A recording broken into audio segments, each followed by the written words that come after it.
Hey guys, welcome back to episode 4 of haleem series.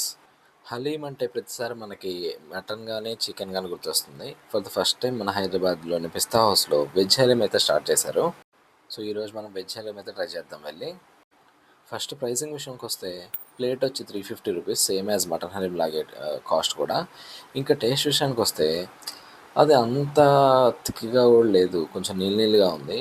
అసలు taste ఏంటో అర్థం కావట్లేదు. హలీం అంటే ఎప్పుడైనా చికెన్ కానీ మటన్ కానీ తినాలి, అసలు ఈ వెజ్ హలీం టేస్ట్ ఏంటో కూడా అర్థం కావట్లేదు. నాకైతే ఇదేమంత నచ్చలేదు. నేనైతే దీనికి ఇచ్చే రేటింగ్ 2/5. ఈ హలీం ఎలాంటి వాళ్ళకంటే వెజ్లో ఉన్న వాళ్ళకైతే ఈ హలీం తింటే సో ఓకే, హలీం తిన్న ఫీల్ అయితే వస్తుంది. సో నార్మల్గా హలీం చికెన్ కానీ మటన్ తినే వాళ్ళకైతే ఇది అంతగా నచ్చదు. ఈ వీడియో మీ వెజ్ ఫ్రెండ్స్కి అయితే షేర్ చేయండి. ఇలాంటి వీడియోస్ కోసం మన పేజ్ని అయితే ఫాలో అయిపోండి. Thanks for watching. See in the next video guys.